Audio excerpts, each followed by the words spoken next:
ouais, c'est construire un message clair, ta légitimité, fais-toi porte-parole et entoure-toi bien. Non, mais ça, c'est hyper important. Et il y a une différence entre le pouvoir et l'influence. Bernard Arnault, il est influent. Il n'a pas besoin d'un pouvoir qui est juste donné par une fonction. Il a l'influence de base, parce qu'il a le réseau, parce qu'il a l'économie, parce qu'il a tout derrière. Il façonne les marques, bouscule les règles et réinvente le business. Dans BZ le podcast, je donne la parole à celles et ceux qui construisent l'économie de demain. Entrepreneurs, experts, créateurs, leurs idées, leurs stratégies, leurs coulisses pour inspirer vos décisions. Aujourd'hui, nous avons le plaisir d'accueillir une invitée au parcours hyper inspirant, Emma Gatto. Elle est lobbyiste et publiciste française. Elle a fondé sa propre agence de conseil à seulement 22 ans. Passionnée par les dynamiques de pouvoir, elle a travaillé au service de l'un de nos premiers ministres, j'espère qu'elle nous dira lequel, ainsi qu'au Sénat avant de rejoindre la fondation Concorde, un think tank libéral. Avec une expertise pointue des rouages politiques et médiatiques, Emma accompagne aujourd'hui des personnalités et organisations avec une approche 360. Lobbying, stratégie de marque et gestion de réputation. Emma, je te souhaite la bienvenue dans BZ, le podcast des entrepreneurs et investisseurs. Nous sommes ravis de te recevoir. Merci. Tout d'abord, Emma, je voudrais être sûr que ceux qui nous écoutent et qui nous regardent comprennent ce que l'influence et le lobbying. Alors, est-ce que tu peux nous expliquer la différence entre les deux, s'il te plaît? Ouais, avec plaisir. Le lobbying, c'est, en tout cas en France, dans la définition assez française, voire européenne, c'est la défense et la représentation d'intérêts. C'est-à-dire qu'on est un peu comme des avocats politiques, si vous voulez. On va s'occuper de prendre des combats, des causes, des problématiques, des enjeux, et on va aller les porter auprès des institutions, des pouvoirs publics, afin de légitimer, de susciter, d'infléchir des décisions ou des lois, des réglementations, etc. Donc c'est un métier où, si vous voulez, il faut un mélange entre du droit, de la communication. C'est évidemment une profession qui est réglementée et elle est connue comme étant également en synonyme du plaidoyer ou de l'advocacy en anglais. D'accord. Par exemple. Est-ce que tu peux nous raconter un peu ton parcours et comment tu es arrivé à faire ce métier aujourd'hui? Alors moi j'ai un parcours un peu atypique, je t'avoue que c'est assez drôle. À la base je faisais du mannequinat quand j'avais 16-17 ans et c'était aussi pour payer mes études. J'avais fait une prépa Hippocagne et ensuite je suis partie en licence de droit sciences politiques où j'ai rencontré ma meilleure amie qui par la suite m'a rejoint dans l'aventure entrepreneuriale. Mais j'ai toujours adoré la politique et il s'avère que je rencontre un jour les équipes un peu de Sarkozy et c'est comme ça que je me suis un peu faufilée et je me suis fait remarquer. Je me suis fait repérer et j'ai monté petit à petit et je pense que ce qui a surtout fait que ça a fonctionné, c'était le côté très relations publiques, le côté aussi grande gueule que je pouvais avoir, franc du collier également et vraiment j'adorais la politique, je trouvais ça passionnant et je trouvais ça encore plus passionnant de se dire qu'on pouvait en faire sans être partie prenante du système. Et donc je me suis retrouvée un peu là-dedans et je ne savais même pas à l'époque ce que c'était que le lobbying. En fait, c'est venu à moi, tu vois, directement. Et là, je me suis dit, ok, il y a quelque chose, ça existe, ça m'intéresse. Parce que j'aimais le côté défendre, j'aimais le côté représenter. Et du coup, je l'ai surtout vraiment compris dans le think tank pour lequel je travaillais, la Fondation Concorde, qui était le think tank de Michel Rousseau, un très grand économiste français. Et à ce moment-là, je me suis constitué un très beau portefeuille, si tu veux, de personnalités politiques, également dans les administrations. Et je me suis dit, pourquoi je pourrais pas le faire pour moi-même. Donc j'ai pris ma meilleure amie, j'ai dit allez, on lance ça, on le fait, on va y arriver et aujourd'hui on en est là. Félicitations, c'est un très très beau parcours. Merci. Et quand on se lance du coup dans ce métier, est-ce qu'il n'est pas trop dur du coup de se faire une place et comment on arrive à se faire un réseau du coup en partant de rien du coup? C'est très dur, mais en même temps, qu'est-ce qui est simple c'est toujours la même question. Le plus dur, c'est de se lancer, c'est de démarrer en vérité. Et après, c'est de rester, c'est de perdurer. Moi, je venais d'un milieu donc qui était un peu politique, droit, etc. C'était très masculin. Il y avait beaucoup d'hommes, il y avait beaucoup de noms qui étaient déjà établis sur la place de Paris. Et donc oui, il fallait être un peu dans le sillage et essayer de se faire sa place petit à petit. Mais ça a été aussi par les combats qu'on a choisis, par la communication qu'on en a faite et par l'élan aussi qu'on apportait. Et je suis arrivée un petit peu avec une forme de nouvelle génération de lobbies qui se sont montés aussi, où il y avait un côté très engagé, où on maîtrisait de nouveaux codes, qui étaient vraiment ceux aussi du digital, où on a démocratisé en vérité le lobbying, et on l'a rendu plus accessible, plus transparent, et c'est ce qui a fait qu'aujourd'hui, on en est aussi un petit peu là. Maintenant, c'est vrai que c'est pas simple, parce que c'est des milieux qui sont très fermés, donc quand on connaît personne... ça va être 2 fois plus dur, mais d'un autre côté, ça nous donne encore plus l'envie, quoi, d'y aller, de se battre, d'essayer. Et puis, il faut être après assez malin pour savoir naviguer. Et une personne nous amène à en rencontrer une autre, et puis après, on fait beaucoup de networking, etc. Parce que c'est ça aussi le lobbying. La valeur d'un lobby est proportionnelle aussi à son réseau. Et ça, c'est hyper important et c'est un peu la base aussi de notre métier. Et puis, après, moi, j'étais un peu mondaine. J'ai toujours aimé sortir, rencontrer des gens, apprendre énormément. Donc, ça s'est fait un petit peu aussi naturellement. Mais j'ai eu la chance aussi d'avoir de super mentors. Et donc, à l'époque, j'avais travaillé avec Alain Lambert, qui était ancien ministre du budget, qui a créé la LOLF, donc tout ce qui était les lois de finances, etc.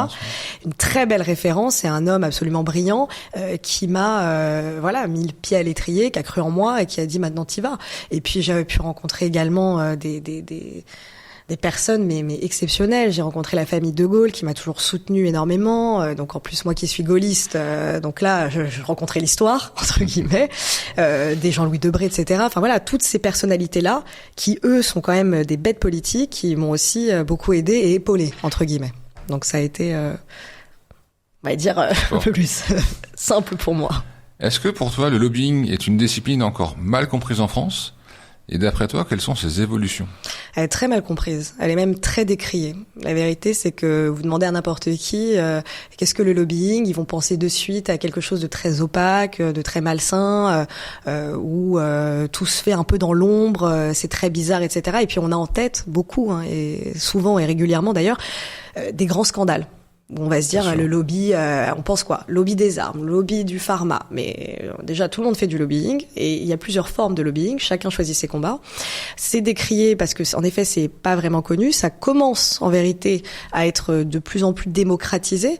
D'ailleurs, je tiens à rappeler également que les ONG, les associations, les syndicats, les fédérations, ce sont des lobbies. Ils le font. Il y a des lobbies de tout, d'ailleurs.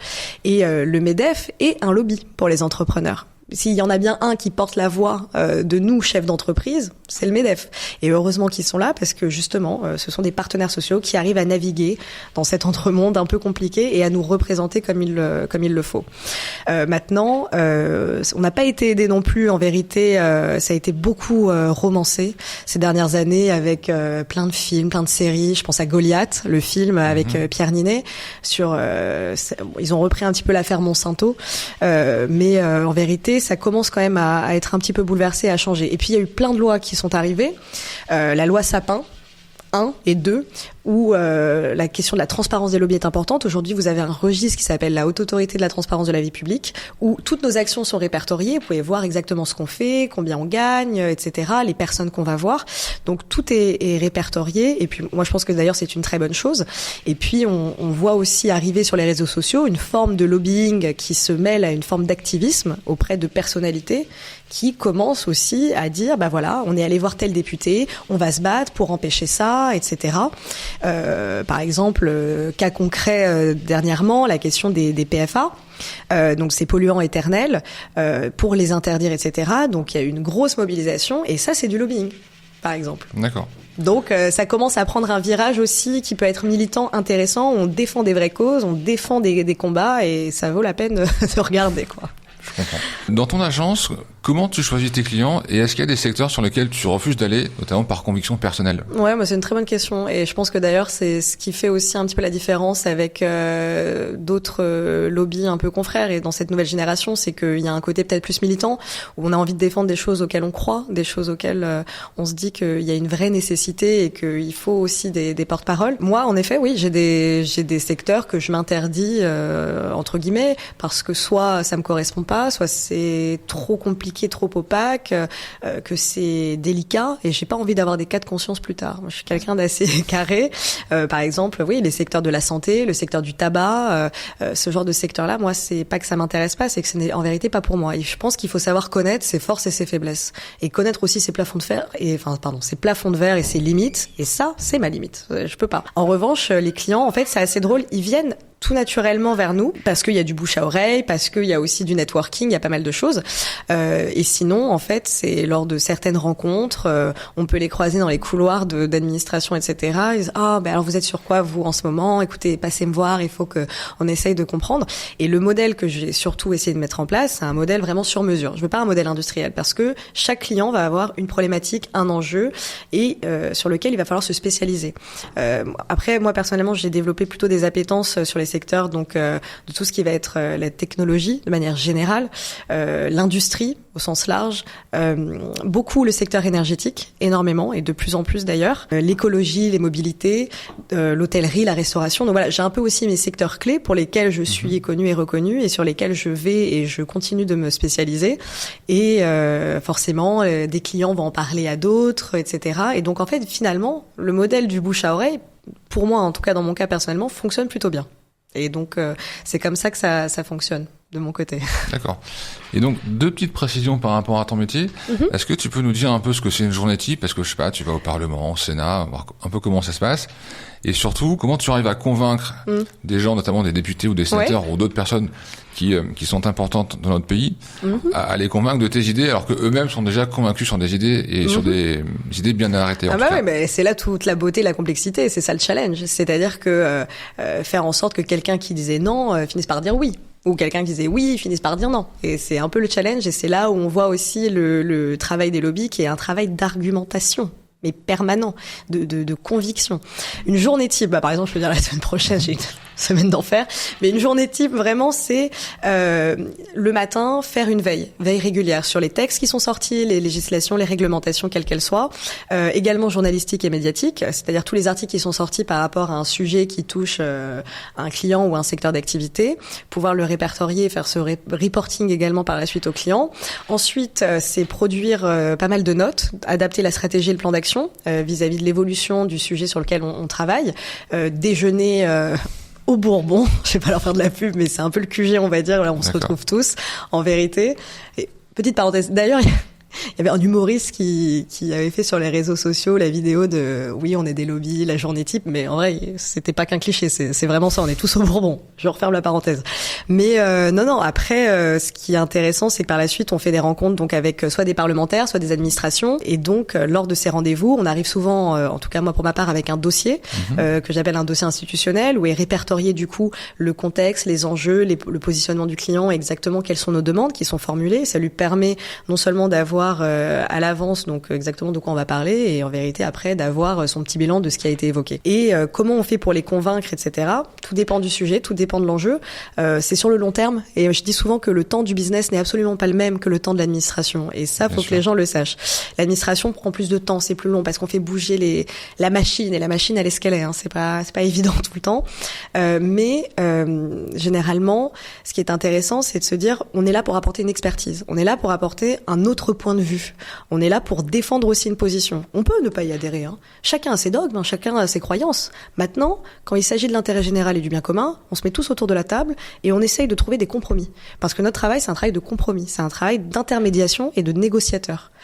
Et ça, faut bien le comprendre. Et les gens ne le voient pas vraiment. Et c'est pour ça que moi, je prône vraiment le fait que le lobbying, c'est un outil démocratique. C'est que on ne peut pas laisser aujourd'hui le politique, même s'il a ses convictions, même s'il a aussi son expertise, décider seul et de manière unilatérale de l'avenir d'un sujet qui aura une répercussion importante sur les gens. Il faut que ça puisse être fait en concertation avec le terrain. Et ça, c'est hyper important. Et donc, c'est là où nous, on intervient et on dit, vous voulez le terrain? Voilà le terrain. Vous pensez ça? Nous, on pense ça. Alors maintenant, qu'est-ce qu'on fait? On y va pas? Comment? Pourquoi? Et c'est comme ça qu'on avance petit à petit. Alors, il y a des combats qui mettent des années, mais quelle satisfaction quand ça fonctionne. Et puis il y a d'autres combats où ça peut être plus simple parce qu'en fait, ça fait consensus directement. Et je pense par exemple à la question des droits des femmes ou des droits des enfants sur lesquels on a travaillé énormément pour changer la législation. Ça faisait consensus. Là, il y avait personne qui pouvait être contre. Enfin, comment on peut être contre? Aller le justifier après auprès de l'opinion publique, ça c'est difficile. Évidemment. Et puis voilà, par exemple, c'était ça.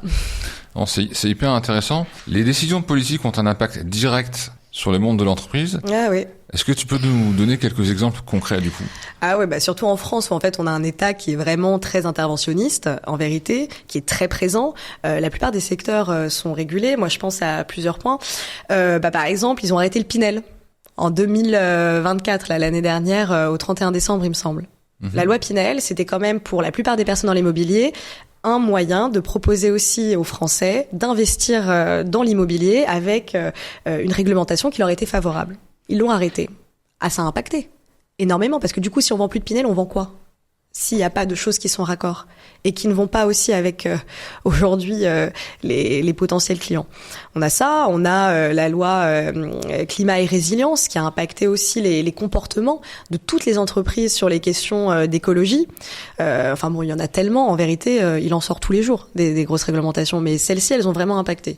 Par exemple, enfin là je le dis de but en blanc, mais il y en a plein d'autres. Mais par exemple, quand on décide pour faire un prêt immobilier, le taux d'endettement ne doit pas dépasser les 33 ou 35%. 35. 35, ouais. Ça pénalise pas un secteur d'activité ? Ça pénalise pas aussi les Français ? Ça pénalise pas... Oui. Alors, il y a des subtilités, mais effectivement, c'est un peu la règle générale, parce qu'un banquier a quand même droit à 20%, effectivement, de cas un peu à part des 35%. Oui, mais généralement, voilà, ça va impacter. Ou par exemple, demain, s'ils font une modification où ils sautent le statut auto-entrepreneur, comment vont faire des plateformes comme Deliveroo, Uber ou même dans le BTP? On utilise beaucoup d'auto-entrepreneurs également. Ou même dans les métiers de la communication et du marketing. Il y a beaucoup de freelance. Si on enlève demain l'auto-entrepreneuriat, qu'est-ce qu'on remplace? On va les précariser avec plus de CDD.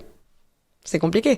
Mais voilà, il y a plein de choses comme ça. Mais l'exemple de la loi Pinel, elle est assez parlante en vérité. Il y avait un modèle qui fonctionnait bien, qui était dans le secteur de l'immobilier, qui permettait aussi aux gens de pouvoir investir. Ça a été arrêté. Ça a eu un impact. La loi Pinel avait été comme assez décriée, parce qu'effectivement, pour les vrais investisseurs, les vendeurs, en tout cas les promoteurs immobiliers, avaient quand même plutôt tendance à augmenter les prix de 20 à 30% du prix du Pinel. Donc au final, bon, c'était un peu oui aussi. Après, je sais pas. Moi, j'ai pas sollicité la loi Pinel personnellement, mais je sais qu'en tout cas, nous, on était venus nous voir pour qu'on essaye de remettre cette loi Pinel, parce que sinon, ça allait déstabiliser un petit peu le secteur d'activité entre guillemets. Surtout s'il y avait pas d'autres choses à proposer, en tout cas en France. Et donc nous, on avait un secteur qui était venu nous voir et on dit quoi? On leur dit d'aller investir à Dubaï, d'aller investir au Maroc, parce que maintenant ils sont en train d'ouvrir les choses. Alors qu'en vrai, ils veulent investir en France parce qu'ils sont français aussi. Donc il y a toute cette complexité aussi et cette nuance. Enfin, faut pas oublier, le lobbying aussi, c'est la nuance. Hein. C'est toujours compliqué hier. Trouver le juste équilibre. Et ouais, exact. Sur une partie business, comment un entrepreneur peut-il s'adapter à ses décisions pour en faire un levier plutôt qu'une contrainte? Bah déjà avoir une bonne veille, ça c'est hyper important. C'est vraiment connaître son environnement dans lequel on évolue et dans son secteur d'activité. Par exemple, si vous êtes un entrepreneur qui va être sur les sujets, imaginons des mobilités, vous avez créé quelque chose d'assez révolutionnaire, je sais pas, imaginons les premiers trains à hydrogène ou les premiers bateaux à hydrogène, il faut vraiment comprendre l'environnement réglementaire dans lequel on évolue. Donc ça veut dire connaître les lois, connaître les personnes et les administrations aussi qui les sortent, ces réglementations. C'est aussi comprendre quels sont ceux qui pourraient être considérés un peu comme des ennemis, d'autres comme des alliés, comprendre également quels sont les syndicats et les fédérations qui nous représentent. Et puis après, c'est comprendre ce processus et savoir en jouer. Et moi, je pars toujours du principe que entre guillemets, l'entrepreneur, il réussit là où la politique ne peut pas vraiment réussir. C'est son rôle. Et de plus en plus aujourd'hui, c'est criant. Il va répondre à des problématiques sociales, économiques, environnementales ou sociétales par le biais de l'innovation, en jouant des réglementations, en disant ça c'est bloqué, ok, on va trouver un autre chemin. C'est vraiment ça qui est intéressant, c'est le côté on va trouver une alternative. Et c'est ce que l'entrepreneur entre guillemets fait aujourd'hui. Et on le voit beaucoup, c'est très parlant. Mais après, au-delà de ça, c'est aussi de se dire que je pense qu'il ne doit pas le voir comme un frein, parce que si il est porte-parole de son secteur entre guillemets, il sera reconnu, il sera entendu et il saura le tourner de telle sorte à ce que ce soit vraiment un levier puissant et qui va aussi accélérer tout ce qu'il veut faire. Enfin, à exemple criant, Xavier Niel, Free, Télécom à 2 €. Qui aurait pu penser? Non mais génial, c'est formidable ce qu'il a fait, malgré tout. Mais ça a bouleversé pour le coup le marché des télécoms. Mais totalement. Et est-ce que la réglementation y était favorable et tout à l'époque? Non. Alors qu'est-ce qu'on a fait? Quand quelque chose ne va pas, on le change. Et si on vous dit non, vous allez faire comprendre qu'on peut dire oui. Et si on vous dit peut-être, il n'y a pas de peut-être. On continue, on se bat. et voilà. Et c'est ça qui est intéressant. Et c'est ce qui est beau aussi dans notre pays. C'est que notre pays est là pour encadrer, il est là pour réguler. Et nous, on est là pour créer. Donc maintenant, il faut trouver l'alliage entre les deux. Et donc, l'entrepreneur, aujourd'hui, Et de plus en plus, quand il se lance, il se rend compte qu'il y a des normes, il y a des choses, mais il se rend compte aussi que peut en découler des business. Et c'est ça qui est intéressant. C'est ça qui est novateur. Et on a la chance d'avoir un pays où le public et le privé, entre guillemets, peuvent s'imbriquer. Donc, à bon entendeur, hein. Je pense qu'il y aura peut-être des business qui vont se créer demain. Et quand on est une petite TPE ou une petite PME, comment ces décisions politiques peuvent avoir un impact sur nous versus des grosses entreprises qui, du coup, eux, ont les moyens de faire un peu de lobbying, du coup. Est-ce que tu peux nous en dire quelques mots sur ça, s'il te plaît? Alors, vous avez plusieurs possibilités, en vérité, quand vous êtes des TPE, PME. Soit vous pouvez être cotisant dans une fédération qui va vous représenter ou un syndicat. Ça, c'est assez parlant et ça fonctionne très bien parce que, du coup, avec votre cotisation, ils vont pouvoir aussi vous défendre et vous représenter. Après, vous pouvez le faire aussi vous-même. Vous n'êtes pas obligé d'employer des cabinets de lobby ou des consultants en lobbying, etc. Vous pouvez aussi apprendre, entre guillemets, vous-même ces techniques d'argumentation et de plaidoyer et d'action de lobbying et de communication pour faire bouger les lignes. C'est sûr que c'est pas évident parce qu'ils sont souvent plus pénalisés, entre guillemets. Surtout qu'en France, on sait très bien que la législation fiscale, elle est plus compliquée pour les TPE et les PME que les grands groupes. Ça, c'est une réalité. C'est même pas une question de conviction, c'est un fait. Et les grands groupes, après, eux, ils ont cette force de frappe qui leur est propre et qui est due aussi au fait qu'ils ont intégré ce process au sein de leur entreprise, au sein de leur de leur business plan, entre guillemets. Ils savent que avoir un pôle affaires publiques chez eux, ça va leur permettre de pérenniser leurs activités. Mais pour les TPE, PME, ça commence à bouger un peu parce que j'ai inclus également aussi un petit peu les startups qui ont besoin d'avoir cette entité qui sera un peu au-dessus d'eux, qui pourra les porter entre guillemets. Mais c'est sûr que oui, après c'est un budget, puis on peut faire également du pro bono comme les avocats. Nous, il y a des associations, on les a jamais fait payer parce que leur combat a été légitime et qu'en fait on peut pas faire d'argent sur certains sujets ou certains combats. C'est évident. Après c'est une question d'éthique, c'est une question de morale, pas forcément une question de l'égalité, mais après c'est propre à chacun. Donc à voir, à décider. Maintenant, j'aimerais qu'on se concentre sur la création d'une stratégie d'influence pour un entrepreneur. Ça, j'aime bien. Peut-on considérer qu'un entrepreneur a besoin de sa propre stratégie d'influence et pourquoi? J'en suis convaincue. Il en a besoin. Sans, comment il fait pour percer? Comment il fait même pour faire une levée de fonds? Si on sait pas qui t'es, il y a personne qui t'attend. Hein. Bien sûr. Donc il faut que tu te lèves, que tu te battes et que tu construises déjà ton expertise. Une fois que tu as construit ton expertise, il faut ensuite la brander. Il faut que tu fasses de ton nom un label. Et on a une chance exceptionnelle quand même au 21e siècle, c'est qu'on a les réseaux sociaux. Et les réseaux sociaux, ça peut être très viral, ça peut aller très vite. Et donc, il faut savoir utiliser les bons leviers. Même avec très peu de moyens, tout le monde peut réussir. Maintenant, voilà, c'est trouver une cause, être porte-parole de sa cause, défendre son expertise. Et puis, après, c'est s'entourer des bonnes personnes. Moi, je dis souvent quelque chose qui va faire rire pas mal de mes amis, mais un chef d'entreprise, un entrepreneur, c'est comme un chef d'orchestre. C'est quelqu'un qui est capable de s'entourer de musiciens qui sont meilleurs que lui. Donc, c'est aussi la question de l'entourage qui est importante. Et puis, surtout, s'entourer, par exemple, de personnalités qui peuvent être politiques ou qui ont une influence ou un poids qui va être important. Et donc, quand je parle de ces personnalités, alors attention, on n'est jamais ami avec un politique. Le politique, il est ce qu'il est et on le changera pas. Il y a une différence entre être ami et le connaître et travailler avec. Point de vigilance, hein. Ça c'est important pour l'entrepreneur. Évidemment. Bah oui, parce que sinon le pauvre il va être déçu, il va tomber de 10 étages. Je voudrais quand même éviter ça, mais la vérité c'est que dans sa stratégie, il faut qu'il l'ait, il faut qu'il la construise. C'est partir d'un plan A pour aller à un point B. Après la manière de le faire, il y en a différentes. Voilà, il peut utiliser les médias.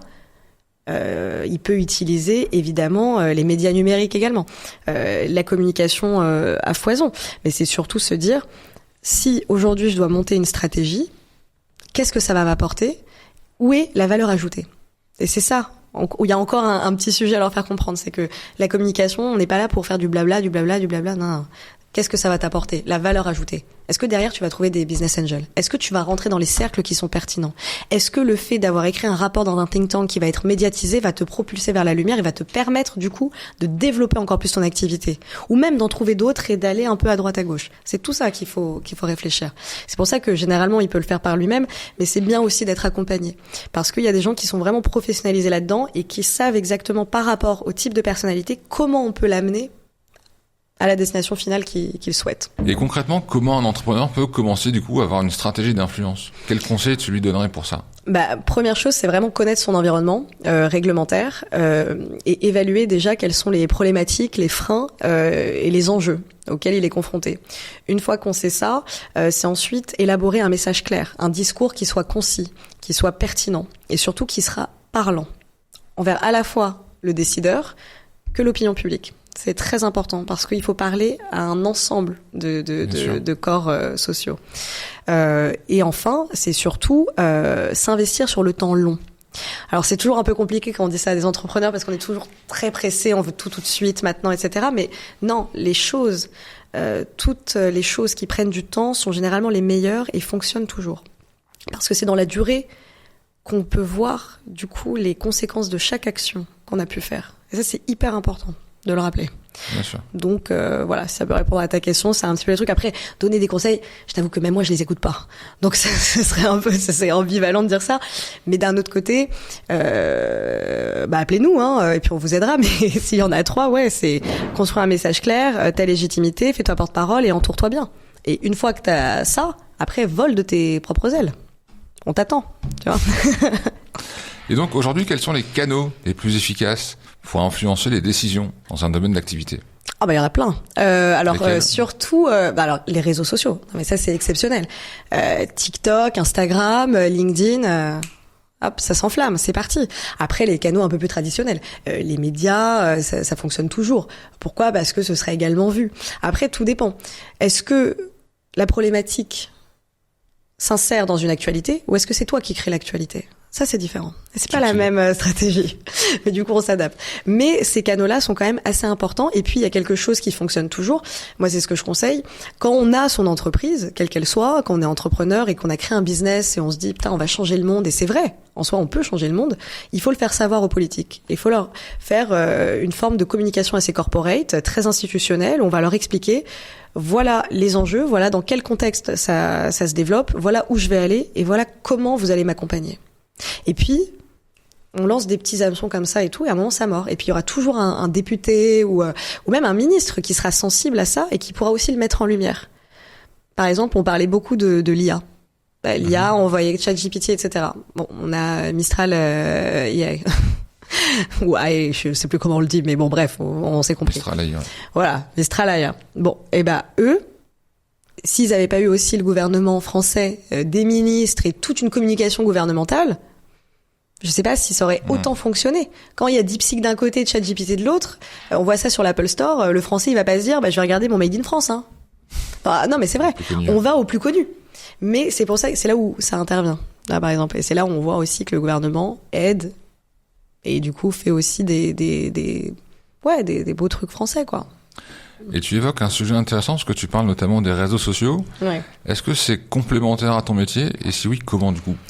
Oui et non, c'est toujours à double tranchant si tu veux. Le problème c'est qu'on fait un métier qui est un peu dans l'ombre, qui est un peu discret. Moi de base je suis quelqu'un, j'ai aimé la lumière, j'ai pu l'apprendre etc. Mais après avec le temps tu commences à être un peu plus discret, un peu plus pour dire vivant caché. Après ça dépend des personnalités. Mais les réseaux sociaux généralement aujourd'hui ils sont utilisés dans notre métier de manière assez intelligente. C'est-à-dire qu'en fait on met en avant des sujets, des scandales ou des victoires, etc. Et du coup, ça suscite un peu, si tu veux, des réactions. Et ces réactions, après, ça devient viral, ça part et tout. Mais c'est surtout aussi pour être transparent, de dire que voilà, on est reçu à tel ministère, on va parler de quoi, etc. Et moi, ça m'arrive aussi souvent de faire des stories de voilà, je suis reçu ici, etc. Et je le fais pas pour me vanter ou pour essayer de aimer pas du tout. Non, c'est d'expliquer aussi aux gens et de les éduquer un petit peu sur ces sujets-là que vous aussi vous pouvez avoir une voix, que ça peut compter et qu'un jour moi je suis là, mais vous pourrez être en face de moi, vous pourrez être même au même fauteuil où j'étais à défendre votre sujet quel qu'il soit. Et ça, c'est les réseaux sociaux, c'est aussi leur puissance. Après, ça peut être à double tranchant parce que du coup, tout le monde voit, tout le monde sait tout, et la moindre petite chose qui peut être dite peut après se retourner contre vous. Et ça devient après un enfer. Ça, c'est sûr. On a eu l'occasion d'échanger avant notre entretien d'aujourd'hui. Et à plusieurs reprises, je t'ai entendu parler de termes entrepreneur politique. Ah ouais, c'est un bon concept. Est-ce que tu peux nous en dire quelques mots? Ouais, en fait, pour moi, l'entrepreneur politique, il répond à une logique assez simple. En fait, ce que la politique ne peut pas le faire, l'entrepreneur réussira d'une manière ou d'une autre. Et l'entrepreneur, aujourd'hui, il casse un petit peu les codes, il fait des choses un petit peu nouvelles parce qu'il va vraiment vers l'innovation et il répond de plus en plus à des problématiques sociales, environnementales, sociétales. Too good to go. Lutter contre le gaspillage alimentaire. Elle a lancé ça cartonne. C'est exceptionnel. Et il y en a plein des comme ça. Et Et du coup, non, il y a un vrai sujet, il y a un vrai enjeu autour de ça, et on se rend compte que de plus en plus d'entrepreneurs deviennent aussi un peu politiques, parce que ils ont besoin aussi de faire bouger les lignes, mais ils le font différemment, pas de manière classique, ils le font à travers justement ce qu'on appelle de manière un peu plus large, l'influence. C'est l'influence qu'ils ont, leur capacité à fédérer autour d'eux, leur capacité aussi à faire en sorte que leurs paroles soient écoutées, de manière un peu comme des activistes, etc. Et du coup, de dire aux gens, suivez-nous un peu dans le combat. Et ça, c'est assez beau. Et il y en a de plus en plus. Et ils sont impliqués dans ces thématiques-là. Et ils se rendent compte qu'en vérité, on n'a pas besoin de faire partie forcément du système pour y contribuer. Ou pour, au contraire, résoudre et pallier les manquements. Et ça, c'est fort. Et c'est pour ça que j'aime bien ce côté, qu'est-ce que l'entrepreneur politique? C'est de se dire finalement que c'est quelqu'un qui a réussi à combiner les deux. Il entreprend pour une forme d'économie d'intérêt général. C'est génial. Bien sûr. Il faut le développer, ça. Faut le mettre sur Wikipédia, toi et moi. Enfin, gentil. Est-ce que tu penses qu'un entrepreneur peut avoir un vrai impact sur la société sans passer par la politique traditionnelle? J'en suis persuadée. Je suis persuadée que de toute façon, l'entrepreneur a une force que le politique n'a pas. Laquelle? 1, le réseau. 2, le portefeuille. On dit que l'argent fait pas le bonheur. Enfin, le bonheur remplit pas l'assiette. Donc, l'entrepreneur, c'est vrai. Donc, l'entrepreneur, quand il a les moyens de ses ambitions, il peut faire beaucoup de choses. Il peut réussir à créer un empire et surtout à ne pas passer par les processus traditionnels et classiques tels qu'on les connaît. On n'a pas besoin de s'engager dans une élection pour être reconnu d'intérêt aussi général. Si l'entrepreneur porte le combat qui lui est propre et qui se dit c'est nécessaire, il le faut, on le fait. Et puis il y en a plein des comme ça. Michel-Édouard Leclerc, cas français. Alors, on peut pas faire plus franco-français. Leclerc, il est pas dans la politique et pourtant il en fait d'une manière générale. Avec ça, il y a une très bonne communication, etc. Mais moi, il n'y a pas une décision qui passe sans qu'il soit consulté. Et pourtant, il n'est pas élu. Mais il représente aussi le secteur. Et ce qu'il a réussi à créer fait que son poids est plus important aussi quelquefois que le politique. Donc après, tout est en train de se redéfinir. Il y a beaucoup de choses qui sont en train de changer. Et puis on l'a vu d'ailleurs aux États-Unis. Après, un Elon Musk, là, il est rentré dans la politique. Donc on va voir ce que ça va donner. Mais Elon Musk, c'est quelqu'un, il n'a pas besoin d'être en politique pour faire la pluie et le beau temps. Hein. Et d'ailleurs, il l'a fait avec son industrie. Il a révolutionné quand même un truc qui est formidable. On peut lui reprocher plein de choses, etc. C'est même pas le sujet. On n'est pas là pour faire des discours politico-politiques. Mais Elon Musk, il a révolutionné véritablement l'industrie automobile parce qu'il l'a fait passer à la transition électrique. Il a pris le lead sur le marché. Mmh. C'est fort. Bien sûr. C'est fort. Et là, aujourd'hui, il est au Doge. Comme quoi, tout peut arriver, quoi. Tu te dis, c'est fou. Tu citais l'exemple de Michel-Édouard Leclerc. Ouais. On l'entend souvent sur des interviews parler de différents sujets sur lesquels il va donner son avis et donc évidemment des conseils qui pourraient être mis en place pour améliorer telle ou telle chose. Est-ce que c'est une forme de lobbying pour toi? Totalement. À partir du moment où on donne son avis, à partir du moment où en fait on a déjà une position qui nous rend légitime entre guillemets. Alors pas forcément sur tous les sujets, je ne sais pas quels sont ces sujets, par exemple sur les conflits qu'il y a actuellement ou sur... il est très bon sur le pouvoir d'achat des Français et c'est une vraie préoccupation, mais je ne sais pas quel est son avis sur la politique du logement, par exemple, qui est aussi un autre sujet qui est important. Mais c'est une forme de lobbying, parce que quand on utilise les médias pour faire passer ces messages et que derrière il y a des paroles qui sont fortes et qui sont impactantes, ça reste. Et du coup, ça crée le débat. Et quand il y a un débat, la politique aussi s'en empare. C'est ça qui est intéressant. Mais après, ce qui est intéressant avec lui, c'est que il est présent comme il faut et il a compris quelque chose qui était très juste et qui est aussi un conseil qu'on pourrait donner à tous les entrepreneurs, entre guillemets, c'est que la parole est plus impactante quand elle est rare. Il faut qu'on vous voie, mais pas trop. Il faut que vous parliez, mais intelligemment. Et quelquefois dans ces zones de confort, mais il faut savoir aussi sortir un peu de sa zone de confort. Et justement, parce qu'ils ne font pas de la politique, on les écoutera un peu plus. Parce qu'on aura moins cette défiance entre guillemets, envers l'entrepreneur qu'envers l'homme politique. Qui s'explique pour pas mal de raisons d'ailleurs. On a 2 exemples comme ça, notamment avec Bernard Arnault, qui, il y a quelques semaines, le gouvernement avait annoncé en tout cas une augmentation d'impôts ou de taxes diverses. Et il avait pris la parole justement pour expliquer que c'était pas forcément la meilleure solution pour l'entrepreneuriat français. Et on a un exemple plus récent, donc toujours avec lui, où le président américain veut augmenter les taxes sur les douanes françaises, et du coup, apparemment, ça pourrait avoir un impact sur son groupe. Totalement. Et donc là, il y aura aussi une forme de lobbying auprès du président américain. Oui. Qu'est-ce que tu peux nous en dire sur ça? Par exemple, ça va être intéressant à suivre en tout cas. Aujourd'hui, il y a vraiment des questions de rapport de force. Après, on a un Donald Trump. Moi, personnellement, j'arrive pas trop à cerner la personne parce que on part à droite, on va à gauche, et ensuite on dit oui, et après on dit non. Donc c'est toujours très compliqué. Donc il faut être vraiment sur le qui-vive en permanence. Mais c'est sûr que les décisions qui vont être prises, et s'ils mettent les droits de douane à 200% sur nos vins et nos champagnes, ça va nous impacter fortement. Et ça va être très très grave. Et pour aller négocier derrière, si Macron ne se fait pas entendre, ne se fait pas respecter, ou même toutes les associations aussi pour défendre nos vins français ou nos champagnes français n'y arrivent pas, là va falloir emmener peut-être Bernard Arnault qui pèse plus, parce que Bernard Arnault, lui, il a la capacité de dire à un Donald Trump, moi si je veux, toutes mes boutiques, qui représentent quand même pas mal, je les ferme. Et donc toi, tu vas te retrouver sur le bras avec un bilan qui sera négatif en termes de chômage. C'est des rapports de force, entre guillemets. Et un Bernard Arnault, il a la capacité de faire ça. Bien sûr. Et tant mieux d'ailleurs, il en faut. Parce que du coup, si on peut empêcher des décisions qui sont juste délirantes de passer, mais utilisons tous les moyens, utilisons Bernard. Enfin franchement, utilisons-le, avec grand plaisir. Et puis... Non, après, c'est vrai qu'il a une voix qui porte.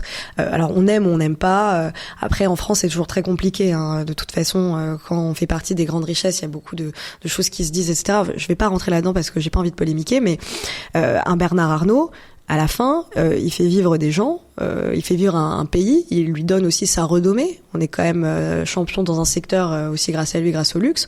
On peut le critiquer sur plein de choses, mais au-delà de ça, ce qu'il fait aussi pour le pays est assez intéressant. Et le fait qu'il puisse être porte-parole de quelque chose et qu'il pèse véritablement aussi dans le débat public, s'il s'exprime, je peux vous dire qu'il y a tout le monde qui l'écoute. Mais ça, c'est évident. Mais même les gens qui ne l'aiment pas, ils vont l'écouter. C'est ça qui est intéressant. Il a réussi, il a cette capacité-là. Et il y en a d'autres, des hommes qui peuvent faire ça aussi. Mais lui particulièrement. Et il a aussi sa légitimité. Parce qu'encore une fois, il y a plusieurs formes de pouvoir. Et le pouvoir économique, il est plus important que le pouvoir politique. Et ça, je l'ai toujours dit. Non, mais ça, c'est hyper important. Et il y a une différence entre le pouvoir et l'influence. Bernard Arnault, il est influent.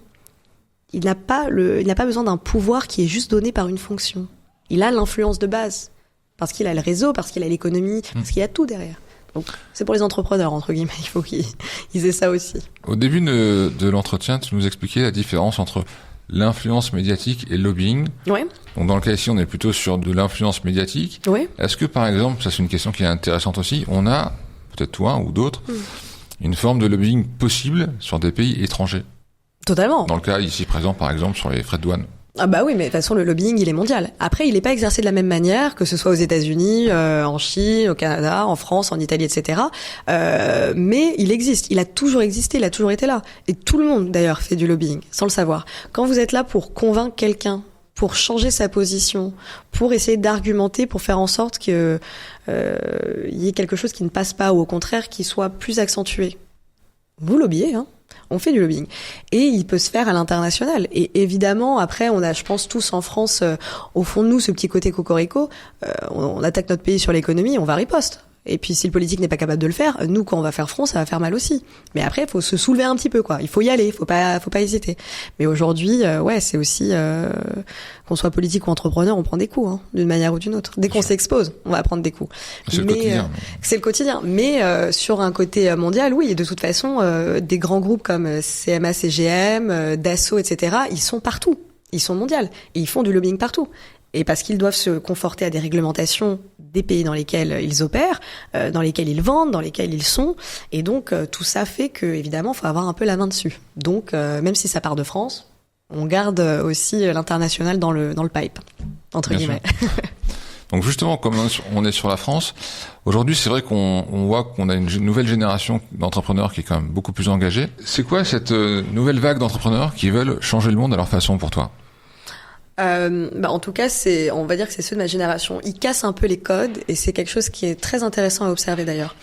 Moi, j'ai grandi, on va dire, dans une famille. On m'a toujours dit l'importance d'avoir des diplômes, d'avoir quelque chose de stable, etc. Mais tout en me poussant à faire de l'entrepreneuriat aussi. Attention. Mais il y avait ce côté où en France, on aime le conventionnel. On aime quand il y a un cadre. Et quand il y a un moule, parce que ça rassure, parce que c'est sécurisant.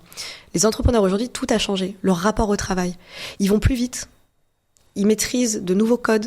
qui leur permettent en fait de réussir énormément de choses. Je pense à Typologie, la marque de cosmétiques, exceptionnelle. Ils ont jamais eu une boutique, ils ont un marketing de dingue et ça cartonne. Ils ont joué avec les nouveaux codes. Ils sont engagés et l'idée du CEO de Typologie, c'est-à-dire il y avait aucun produit pour ma fille, pour sa peau, etc. Donc j'ai créé ça. Bien sûr, il y a une forme d'engagement, il y a une forme d'implication. C'est pour ça que le concept d'entrepreneur politique, il est important. En tout cas, c'est un entrepreneur d'intérêt général. Il va résoudre des problématiques avec de l'innovation, avec des codes différents. Ils vont plus vite, ils sont plus jeunes, ils sont plus audacieux, plus de culot, et ils maîtrisent d'autres codes. Et en fait, c'est ça qui est intéressant. Et il faut les pousser, il faut qu'il y en ait plus, entre guillemets. C'est de se dire que voilà, on n'a pas peur de prendre des risques, on essaye et on va y arriver. Et puis, je pense que la mondialisation a beaucoup démocratisé ça. On a aussi une forte présence d'une culture US dans l'entrepreneuriat parce qu'on voit des exemples de réussite fulgurants. Quand on voit Uber, Google, Facebook, on se dit, j'aimerais faire la même chose, j'aimerais être comme eux. Et le fait que ça a été démocratisé, encore plus et amplifié par les réseaux sociaux et du coup qu'on ait accès à des informations de partout, bah du coup c'est beaucoup plus propice aussi à avoir de jeunes pousses et de jeunes talents quoi. Et c'est vrai qu'en France, je le dis souvent, on a un vrai vivier de talents, mais il est encore pas sous-exploité, mais pas assez mis en avant, je trouve. Et même les histoires singulières. Et je voyais par exemple des choses passer là sur LinkedIn avant de venir. Il y a un entrepreneur français qui crée plein d'entreprises et qui cherche à placer des gens pour les diriger, etc. Et c'est là où on voit en fait la différence de mentalité et de génération. Ils commencent à nous mettre dans la fiche de poste, il faut faire bac plus machin, telles écoles, tel truc. Mais en quoi c'est gage de quelque chose ? S'il y a bien un secteur d'activité dans lequel on n'a pas besoin d'avoir de diplôme pour réussir, si t'as l'instinct et que t'as un battant et que tu sais où tu vas, c'est l'entrepreneuriat. Venez pas nous mettre des gars qui ont fait des grandes écoles, ils feront autre chose. Et s'ils veulent se lancer, qu'ils se lancent de leur côté. Mais l'entrepreneuriat, il y a pas de moule, il y a pas de code. C'est ça qui est intéressant. Et cette nouvelle génération, elle a bien compris. Et elle y va. Voilà, elle y va tranquillement mais sûrement, mais elle y va. Et ça, c'est génial. Et moi-même, je me suis lancée j'avais dans ma vingtaine. Quand tous mes potes, ils étaient encore en cours à l'école ou à faire des stages, moi, je travaillais. Je me levais, je travaillais 2 fois plus dur que les autres, etc. Je suis partie d'en bas et je l'ai fait. Et puis, j'en suis pas morte, entre guillemets. Et j'étais pas la plus brillante à l'école, ça c'est sûr. J'étais pas forcément la plus douée pour le système, entre guillemets, franco-français. Mais j'avais autre chose. Et je savais comment je voulais travailler. Et puis, je l'ai fait. Tu vois, entre guillemets. Ce qui est plutôt une belle réussite d'ailleurs. Merci. Est-ce que tu penses que pour un entrepreneur, il peut vraiment résoudre des problèmes politiques juste avec son business ? Et si oui, comment ? Bien sûr. Ah bah de toute façon, c'est très simple. Moi, il y avait un business que j'avais développé qui était assez intéressant et je peux en parler comme cas d'exemple qui sera plus criant que n'importe quel blabla que je pourrais te raconter. En France, il y a au moins 98% des plaintes qui sont classées sans suite pour manque de preuves dans le cas de violences faites aux femmes. Ok ? Le problème vient de plein de faits divers, mais notamment aussi d'une justice et après la compréhension et de l'appréhension de ce qu'on appelle la preuve. Ok ? Donc on avait développé une application avec un algorithme qui permettait d'avoir du coup de scanner des documents, de garder des messages, de garder des photos, des vidéos, etc. Tout pour créer en vérité un dossier qui sera grâce à la blockchain intégré sur les réseaux des huissiers de justice, qui sera du coup tamponné comme étant une preuve attestée, et qui ensuite, dès lors que la femme victime de violence se sent prête à parler et à porter plainte, aura du coup son dossier avec toutes les preuves qui seront justifiées comme étant des preuves et pourra du coup porter plainte et après que justice se fasse, entre guillemets. Et ça, j'avais pas besoin de faire de la politique pour le faire. Il y avait un problème politique. Et ça va mettre mais des années avant que ça puisse se résoudre. Mais en trouvant ce combiné, entre guillemets, avec la technologie qui résout un problème sociétal, on peut essayer d'aider les gens, vraiment, et d'avoir un impact positif. Et du coup, de répondre à des problématiques politiques, sociétales, quelles qu'elles soient. Parce que si on attend qu'ils se mettent tous d'accord, vu ce que c'est aujourd'hui, ça va être compliqué. Et vu comment ça part et ça tend, ça va être encore plus compliqué aussi. Donc, il y a un moment où il faut aussi se dire que, voilà, ce qu'on fait, on le fait aussi dans une logique d'intérêt général, de bien commun, et de se dire, allez, on y va. Et puis, on n'a pas besoin de faire la politique pour, en vérité, répondre à un sujet. C'est ça qui est génial. Donc, par exemple, ça, c'était un exemple un peu concret, criant et tout. Dernière question pour toi. Si tu devais donner 3 conseils à une personne qui veut intégrer l'influence dans sa stratégie business, ce serait quoi ? Bonne question. Bien connaître son environnement dans lequel on évolue et vraiment voir les forces et les faiblesses. Le deuxième point, c'est se faire vraiment expert et porte-parole. Vraiment travailler là-dessus. Se dire que, moi, si on m'appelle, c'est parce que j'ai une expertise. Et que cette expertise, je l'ai travaillée parce que je la côtoie tous les jours sur le terrain. Et du coup, je suis le plus à même d'en parler. Ça, c'est hyper important. Et de 3, de ne rien lâcher. Ça, c'est hyper important. Et c'est pas un truc en mode, faut abandonner, etc., never give up, ou je sais pas quoi. Non. C'est ne pas lâcher parce que quand on a le système face à soi, si on n'a pas les reins solides, si on n'a pas les épaules carrées, accrochez-vous Jeannot, quoi. Autant arrêter et ne pas y aller. Parce qu'encore une fois, le temps de l'administration, c'est pas le même que le business. Donc il faut s'accrocher, faut pas lâcher, faut pas les lâcher, il faut les tenir jusqu'à la glotte, jusqu'au mollet, faut pas les lâcher. C'est ce que je dis souvent, par exemple, à ma sœur ou avec Solène quand on travaille ensemble, mais on les lâche pas. Parce qu'à la fin, on sait ce qu'on veut obtenir. Et vraiment, faut être dans cette optique-là, à rien laisser, à laisser. Faut pas abandonner, hein. Sinon c'est pas fait pour toi, hein. Donc n'y va pas. Mais voilà, c'est les 3 conseils que je peux donner, entre guillemets. Merci. Donc BZ, c'est déjà fini. Merci d'avoir répondu à nos questions. Je pense que tu as apporté beaucoup de réponses sur ce qu'était le lobbying et l'influence médiatique avec tes conseils, ton expertise. Donc merci Emma et à très bientôt. Merci.